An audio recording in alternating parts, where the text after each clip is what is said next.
सलाम दोस्तों, welcome to my YouTube channel, welcome to another video. आज की वीडियो बड़ी ही अफसोसनाक वीडियो होने जा रही है क्योंकि बड़े ही भारी दिल के साथ ही मैं वीडियो बनाने जा रहा हूँ। एक ऐसा वाकया मेरे सामने आया कि मुझसे रहा नहीं गया और फौरी तौर पर मैंने कैमरा ऑन किया और मैंने सोचा कि मैं आपसे बात करूँ और इस हमारी सोसाइटी के काले धब्बे को डिस्कस करूँ आपके साथ। एक बच्ची जिसकी उम्र 20 साल की है, इसका ताल्लुक मुल्तान से है, इसका नाम सानिया जहरा है और इसको बुरे तरीके से जुल्म के साथ कत्ल किया गया। एक होता है सिर्फ कत्ल करना, यानी कमरे में गैस छोड़ देना, आग लगा देना, जहर दे देना, गला घोंट देना, यह कत्ल करना होता है। लेकिन डोमेस्टिक वायलेंस की इंतहा, जुल्म की इंतहा वो ये थी कि पहले उसके ऊपर तशद्दुद किया गया। तशद्दुद किस तरीके से किया गया? इसके दांत तोड़े गए और इसके साथ बुरे तरीके के साथ रेप किया गया और इसके बाद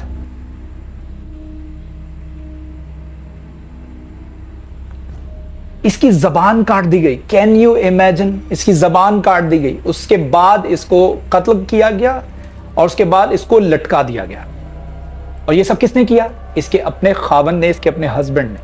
और कब किया? जब ये 6 महीने की प्रेग्नेंट थी। Can you imagine? आप अंदाजा भी लगा सकते हैं, 6 महीने की प्रेग्नेंट खातून, लड़की, बच्ची, 20 साल की बच्ची होती है, उस बच्ची को मतलब सोचो भी तो आपकी रूह कांपने लगती है कि एक इंसान, एक बशर, आपकी तरह का एक बशर किस तरीके से ये कर सकता है। मेरी तरह का एक बशर, मेरी तरह का एक इंसान किस तरीके से ये कर सकता है? आप कर सकते हैं? खुदा ना खास्ता, गॉड फॉरबिड। यानी कि ये जुल्म की इंतहा है कि एक खावंद ने अपनी बीवी को कत्ल किया जब वो प्रेग्नेंट थी, 6 महीने की प्रेग्नेंट थी। और सिर्फ कत्ल नहीं किया, उसके ऊपर पहले जुल्म किया, उसके साथ ज्यादती की, उसके दांत तोड़े, उसकी जबान काटी, उसके साथ रेप किया, उसके बाद उसको कत्ल किया ऐसे जैसे कोई प्रोफेशनल कातिल होता है, और उसके बाद उसको लटका दिया गया। हद हो गई यार। ये हमारे माशरे का वो धब्बा है जो कि खत्म होने का नाम ही नहीं ले रहा। मुझसे वीडियो बन नहीं रही है, मुझसे अल्फाज नहीं निकल रहे, मेरे पास अल्फाज का जखीरा नहीं है, ज़खायर नहीं है कि किस तरीके से बात करूं, किस इमोशंस के साथ बात करूं। मेरे पास मेरे इमोशंस को काबू करने के लिए जो है, मुझे बहुत ज़्यादा कंट्रोल करने के लिए आई कैन नॉट इवन, मेरे पास अल्फाज नहीं है, मैं बात नहीं कर सकता इसके ऊपर। लेकिन मैं स्टिल बात करना चाह रहा हूं बिकॉज मैं अपना कुछ ना कुछ हिस्सा डालूंगा। कल को मैंने अपने अल्लाह के आगे खड़े होना है और उसको जवाब देना है कि आई वॉज रिस्पॉन्सिबल। क्या मैं इसके ऊपर वीडियो नहीं बना सकता? क्या मैं अवेयरनेस के लिए कुछ ना कुछ इसके ऊपर पैगाम नहीं दे सकता? मेरे पास अल्फाज का जखीरा नहीं है इस पर बात करने के लिए। मेरे इमोशंस मेरी जबान का साथ नहीं दे पा रहे। मेरी जबान जो है वो मेरे इमोशंस के साथ मैच नहीं कर पा रही है।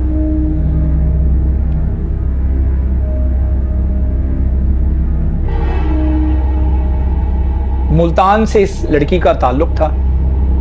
अब बात करते हैं कि कत्ल करने की वजह क्या थी। कत्ल करने की वजह यह थी कि इस लड़की के नाम पे कुछ ना कुछ प्रॉपर्टी इसके माँ बाप ने, इसके वालिदैन ने रख छोड़ी थी। जाहिर बात है, माँ बाप जो है वो कुछ ना कुछ प्रॉपर्टी या कुछ ना कुछ जहेज, अगर जहेज नहीं देते हैं तो कम से कम उसको कैश दे देते हैं या उसके नाम पे कुछ ना कुछ प्रॉपर्टी रख देते हैं या उसको लिक्विड कैश दे देते हैं कि कल को हस्बैंड के साथ है, दोनों मियाँ बीवी जिंदगी गुजार रहे हैं, कल को काम आ सकते हैं ये पैसे। कुछ इन्वेस्ट करना हो बिजनेस में या कुछ नया घर की शिफ्टिंग करनी हो, बच्चों की पढ़ाई हो या जो भी कुछ भी मामला हो, हमारी बच्ची के पैसे काम आ सके। अच्छा, ये प्रॉपर्टी उस बच्ची के नाम थी या अभी तक इसके ऊपर थोड़ी सी इंक्वायरी चल रही है। जो इन्फॉर्मेशन मेरे तक पहुंची वो ये थी कि प्रॉपर्टी का कुछ तनाज़ा बना।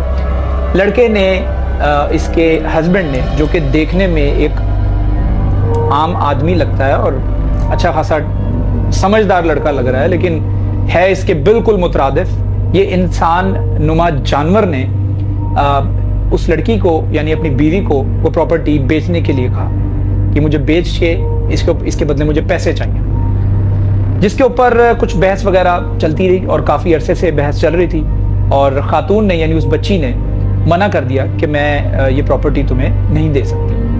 अच्छा, ये कैसे पता लगा? ये वालिदैन ने अभी तक बयान जो पुलिस को जारी किया वो यही किया कि प्रॉपर्टी के तनाज़े के ऊपर वो अक्सर झगड़ा करता था इस बच्ची के साथ कि प्रॉपर्टी मुझे चाहिए।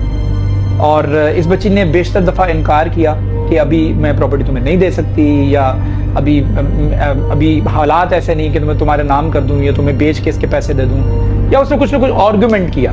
अब मर्द हजरात को आर्गुमेंट पसंद नहीं है, इस नौयत के खास तौर पर मर्द हो। जिस तरह से उसने कत्ल किया, पता लग रहा है वो किस कैटेगरी का मर्द है। इस आदमी ने वो आर्गुमेंट बर्दाश्त नहीं किया कि मुझे इनकार हो गया, मेरी इज्जत नफ्स मजरू होगी। तुम्हारी इज्जत नफ्स है क्या कि तुम अपनी बीवी से पैसे मांग रहे हो? तुम्हारी इज्जत तो पहले ही नहीं रही। तुम तो अपनी बीवी से पैसे मांग रहे हो, उसकी रखी हुई प्रॉपर्टी मांग रहे हो, तो तुम्हारी इज्जत क्या रह गई सोसाइटी में? तुम्हारी तो कोई भी इज्जत नहीं है, लेकिन स्टिल तुम्हें लगा कि तुम्हारी इज्जत जो है मजरू हो रही है। यानी उसने एक कत्ल नहीं किया, याद रखिएगा, उस आदमी ने 2 कत्ल किए, एक अपनी औलाद का और एक अपनी बीवी का। ये 2 कत्ल उसने किए। और लटकाने की क्या वजह थी, अब ये भी सुन लीजिए। उसने लटकाया इस लड़की को, उस लटकाने की वजह ये थी कि वो ये पोर्ट्रे करना चाहता था कि इस खातून ने, यानी मेरी बीवी ने खुदकुशी की है। अच्छा जी, खुदकुशी की है। उसके बाद लेकिन जब इंक्वायरी शुरू हुई, जारी बातों देखा गया कि उसके दांत टूटे हुए हैं, उसकी ज़बान कटी हुई है। तो ये सब कुछ तो इंसान खुद अपने साथ नहीं करता ना, कि पहले अपनी ज़बान काटे, फिर अपने दांत तोड़े, उसके बाद फिर अपने आप को फांसी लगाए। ऐसा तो नहीं करता इंसान। तो बहरहाल उसके ऊपर इंक्वायरी हुई, उसके माँ बाप ने भी बताया, फिर जाके पता लगा कि ये आदमी जो है ये बेसिकली अपनी बीवी का कातिल है। अब आते हैं इस कत्ल की वजह पे। ऐसे कत्ल, और ये पहला कत्ल नहीं है पाकिस्तान में, इस नौयत के हमारे मुल्क के अंदर, हमारी सोसाइटी के अंदर इस नौयत के पहले बहुत सारे केसेस हमारे सामने आए हैं। ये क्यों होते हैं, ऐसा क्यों होता है? मतलब हस्बैंड वाइफ में लड़ाइयाँ कौन से घर में नहीं होती हैं? हर घर में होती हैं और बाद में सॉल्व हो जाती हैं। अगर ज़्यादा लड़ाई भी होगी तो सेपरेशन हो जाएगी। इस नौयत के केसेस बढ़ने की पाकिस्तान में सबसे बड़ी वजह जो मैं समझता हूँ वो ये है, सबसे बड़ी वजह लड़कियों की बगैर उनकी इजाज़त, उनके कंसेंसस से शादी। सबसे बड़ी वजह जो अरेंज मैरिजेस होती हैं उसमें लड़की को एतमाद में नहीं लिया जाता, और ये हमारे मुआशरे का सबसे बड़ा मसला है। लड़की से पूछना जो है शादी के हवाले से कि तुम्हें ये लड़का पसंद है या नहीं पसंद है, इसको बुरा तस्वुर किया जाता है, इसको गलत माना जाता है कि लड़की इससे क्या पूछना, वो तो बच्ची है, वो थोड़ी इनकार करेगी, और कोई मसला नहीं। लड़की से पूछने का मतलब होता है आप बेगैरत हैं। मैं सॉरी टू से, आई पार्डन माय वर्ड्स, लेकिन ये तस्वुर किया जाता है। लड़की से अगर पूछा जाए ना तो वो ये तस्वुर किया जाता है इससे क्यों पूछें, यानी कि इसका कोई बॉयफ्रेंड होगा, मतलब इससे पूछें हम, जाहिर बात है वो हमारी बेटी है, हमारे खानदान का थोड़ी नाम खराब करेगी, उसका कोई बॉयफ्रेंड थोड़ी होगा बाहर उसने रखा हुआ। मतलब वो जिसे कहते हैं ना कि एक शुतुरमुर्ग जो होती है ना, जब वो अपना दुश्मन देखती है, जब उसको खाने आ रहा होता है, जब उसका शिकार करने कोई शेर आ रहा है या कोई जानवर आ रहा होता है उसको पकड़ने के लिए, तो वो अपने आप को बचाने के लिए it sticks it's heads into the ground. वो सच्चाई को फेस नहीं करना चाहती, इस वजह से वो अपना सर ग्राउंड के नीचे दबा देती है, और ये समझकर कि अब मुझे दुश्मन कुछ नहीं कह सकता। इसी तरह हमारे यहाँ पेरेंट्स का सबसे बड़ा मसला जो है वो लड़की से ना पूछना शादी का, वो ये होता है कि हम सच्चाई फेस नहीं कर सकते हैं, इसलिए हम पूछेंगे नहीं उससे, हम पूछेंगे नहीं, हमें सच्चाई पता नहीं लगेगी, और वो शर्मो शर्मी हमें बताएगी नहीं कि वो उसे रिश्ता कबूल है या नहीं कबूल है। तो सबसे बड़ी वजह जो मैं समझता हूँ उसकी ये है, ये डोमेस्टिक वायलेंस बढ़ने की, वो ये है कि पेरेंट्स जो हैं वो लड़की को एतमाद में नहीं लेते हैं शादी से पहले, उससे पूछना चाहिए। हज़रत मूसा अलैहिस्सलाम जब मदियन गए थे, वो 2 लड़कियों को पानी पिलाया था, उसके बाद वो लड़कियां अपने घर चली गईं, अपने वालिद साहब को बताया, तो उन्होंने भेजा दोबारा कि मूसा को बुला के लेके आओ, मैं उसको इसका कोई ना कोई रिवॉर्ड देना चाहता हूँ, उसने मेरी बेटियों की हेल्प की है, बकरियों को पानी पिलाया। उसके बाद हज़रत मूसा अलैहिस्सलाम जब उस बुजुर्ग के सामने गए हैं, उसके बाद वालिद साहब को ये साइन मिला, कुरान कह रहा है, वालिद साहब को साइन मिला लड़की की तरफ से, अब्बा जी इस आदमी को काम पे रख लें। अब बाप तो समझदार है, वो कहे कि तुम क्यों बीच में आ रही हो, 2 मर्द बात कर रहे हैं ना आपस में। वालिद को समझ आ गई कि मेरी बेटी जो है उसको ये आदमी पसंद है, उसको ये आदमी पसंद आ गया। उन्होंने अगली बात की, अब वालिद के पास कोई शुगर फैक्ट्री थोड़ी थी या कोई कार की फैक्ट्री थोड़ी थी जहां पर उसको जॉब पे रख लेते हज़रत मूसा अलैहिस्सलाम को, वो खुद बेचारे बकरियां चरा रहे थे। वो बेटी का इशारा समझ गए, उन्होंने कहा कि तुम मेरी एक बेटी से निकाह करोगे, मैं तुम्हें अपने घर रखूंगा, ठीक है। वहां पर बेटी की रजामंदी जो है वो ढके छुपे अल्फाज में ले ली गई। हम कुरान दरअसल पढ़ते नहीं हैं, इस वजह से हमें पता नहीं है कि कुरान हमें क्या इंस्ट्रक्शंस, क्या हिदायत दे रहा है जिंदगी गुजारने के हवाले से। तो जब भी आप, पहले ज़माने में क्या होता था, पहले ज़माने में जब बच्ची पैदा होती थी, लड़की पैदा होती थी, उसको जिंदा दफन कर दिया जाता था, ठीक है। आज के ज़माने में आप दफन नहीं करते हैं, आप गलत आदमी से उसकी शादी कर देते हैं, और ये दफनाने के मुतरादिफ ही है, फॉर योर काइंड इन्फॉर्मेशन। अच्छा, थोड़ी नोयत चेंज हो गई है दफनाने की, लेकिन आज हम क्या करते हैं अपनी बेटी के साथ, उसे बिना पूछे उसकी शादी कर देते हैं, और बाद में उसके कॉन्सिक्वेंसेस, जिसे कहते हैं ना कि हम कहते हैं जी बाद में जो भी होगा देखा जाएगा, अभी तो शादी करें, बाद में जो होता है फिर हमसे देखा नहीं जाता। अब बेटी जो है वो डोमेस्टिक वायलेंस की भेंट चढ़ गई उस हस्बैंड के साथ जिसने उसको इतने बुरे तरीके से कत्ल किया।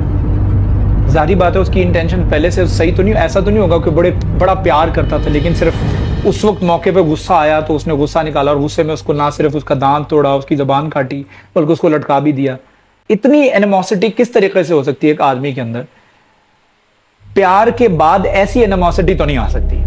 प्यार के बाद थोड़ी सी, हाँ, थोड़ा धक्का धुक्का दे दिया, उसको बोला तुम घर चली जाओ, तुम्हें मैं तलाक देता हूँ, सेपरेशन हो जाए, वो एक अलग बात है वो। लेकिन मारना, और इस तरीके से मारना, तो मैं जो समझता हूँ कि सबसे बड़ी जो वजह है वो पेरेंट्स की बच्चियों से रजामंदी ना लेकर शादी करना, उनकी और उनकी मर्जी के खिलाफ जाके शादी करना सबसे बड़ी वजह है। ये हमें इसके ऊपर जो है वो, अब मैं इस पे आप लोग वजह देंगे जी वो बंदा तैश में आ गया, वो लालची था, वो ये था, मैं उस तरफ भी आ रहा हूँ, लेकिन सबसे बड़ी वजह जो है वो यही है कि लड़की से रजामंदी नहीं जगी। दूसरी वजह हमारे यहाँ मुल्क में जो गुर्बत जो फैलती जा रही है, मुआशी सूरत हाल जो बिगड़ती चली जा रही है, जिसकी वजह से आदमी जो अपने काम पे भी जाता है तो फ्रस्ट्रेटेड होता है, काम से वापस आता है तो भी फ्रस्ट्रेटेड होता है। आदमी जो है वो हर वक्त किसी ना किसी सोच में डूबा रहता है, किस तरह से बिजनेस चलाऊँ, किस तरह से काम चलाऊँ, नौकरी किस तरह से बचेगी, मुआशी हालात किस तरह से बेहतर करूँ, वो ये मामलात में फंसा रहता है। ये भी इसकी एक बहुत बड़ी वजह है। तीसरी वजह जो है वो हमारी सोसाइटी के अंदर लालच ख़त्म नहीं, लालच टू गेट एवरीथिंग। हमारे पास समंदर के समंदर भी आ जाएंगे, हमें फिर उसके बावजूद भी कुछ ना कुछ और मजीद चाहिए होगा। अच्छा, अब हमने ये अचीव कर लिया, अब मुझे और क्या चाहिए, अब मुझे ये मिल गया, अब मुझे और क्या चाहिए। हमारी लालच मरते दम तक ख़त्म नहीं होती। And this is what the Quran, exactly what the Quran says, अलहाकुमुत तकासुर हत्ता ज़ुरतुमुल मक़ाबिर। जब तक तुम कब्र में नहीं पहुंच जाओगे तब तक तुम्हारी लालच खत्म नहीं होगी। लालच की वजह से, मुल्की मुआशी हालात की वजह से, आपसी लड़ाइयों की वजह से शादियां होती हैं, उसके ऊपर इतना पैसा लगा दिया जाता है, इतना पैसा लगा दिया जाता है, उधार पकड़ पकड़ के क्रेडिट कार्ड के ऊपर चीज़ें ले लेकर, उसके बाद जब शादी हो जाती है फिर उसके बाद अगले 3 साल जो है वो उधार उतारने में गुजरते हैं। और इस वक्त जो डाइवोर्स की सबसे ज़्यादा रेशो आ रही है उसमें वजूहात यही है कि हम दिखावा करके शादी कर लेते हैं, इसके बाद दोनों हस्बैंड और वाइफ जो एक छत तले ज़िंदगी गुजार रहे होते हैं, तब पता लगता है अच्छा तुम्हारे पास तो ये भी नहीं था, अच्छा ये भी तुम्हारा अपना नहीं था, अच्छा ये भी उधार का था, अच्छा ये भी क्रेडिट उठाया था। सब कुछ पता लगने लग जाता है, सब कुछ चीज़ें खुल के सामने आना शुरू हो जाती हैं कि ये भी, अच्छा इसके पास तो ये भी नहीं है, अच्छा ये गाड़ी दोस्त की थी। जो आपके पास है बी ओरिजिनल, हकीकत में जो आप हैं वो सामने रहें। लड़का जी शराब नहीं पीता, लड़का सिगरेट नहीं पीता, बाद में जाके पता लगता है वो तो बहुत ज़बरदस्त किस्म की स्मोकिंग करता है। लड़का जो उसकी सेटिंग बड़ी अच्छी है, हम लड़के को अच्छा पोर्ट्रे करके बताते हैं कि लड़का जी बहुत अच्छा कमाता है, अच्छी जॉब है, अच्छा है, बाद में जाके पता लगता है वो जॉब तो चली गई, वो तो टेम्परेरी जॉब थी। तो ये झूठ की बिना के ऊपर बनाए हुए रिश्ते जो हैं वो हमेशा टूटते ही हैं। झूठ की बिना के ऊपर बनाए हुए रिश्तों की इमारत जो है वो गिरती है, उसका मलबा फिर पूरी दुनिया देखती है। तो मेरी तमाम पेरेंट्स से जो अपने बच्चों की शादी करना चाह रहे हैं या शादी करने लगे हैं, उनसे गुजारिश है कि सिर्फ पैसा मत दिखा करें, उसकी शख्सियत क्या है ये देखना बहुत ज़रूरी है। हज़रत मूसा अलैहिस्सलाम एक कत्ल करके आए थे और वो लड़की के वालिद जो कह रहे हैं, वो कत्ल की स्टोरी सुनने के बाद कह रहे हैं, हज़रत मूसा अलैहिस्सलाम ने सारी स्टोरी बताई कि मैं कत्ल करके आया हूँ भाई, मैंने एक बंदा मारा है अभी 2 दिन पहले। तो वो लड़की के वालिद कह रहे हैं तुम तो बड़ा अच्छा ऑप्शन हो मेरी बेटी के लिए तुम तो कातिल हो, तुम तो बड़ा ज़बरदस्त ऑप्शन हो। उनको ये था कि यार इसने मुझे सच बात की है, इसने मेरे आगे हकीकत बयान की है, ये जो कह रहा है ये सही कह रहा है, he is a very nice person. Is a very gentle human being कि जिसने अपनी सच्चाई सारी मुझे बताई, जो अंदर से है वो बाहर से है। ऐसा नहीं है कि कुछ ढके छुपे अल्फाज में रख के वो झूठ की बना पर कि ताकि मुझे रिश्ता मिल जाए, मुझे कुछ काम मिल जाए। और वाले साहब ने आगे से कहा कि ठीक है तुम मेरी बेटी से निकाह करो। तो ये चीज़ें बहुत ज़रूरी हैं। उम्मीद करता हूँ आपको वीडियो पसंद आई होगी। पसंद आई तो do subscribe my channel, hit the bell icon button ताकि आप तक अपडेटेड वीडियोस भी पहुँचते रहें। Stay blessed.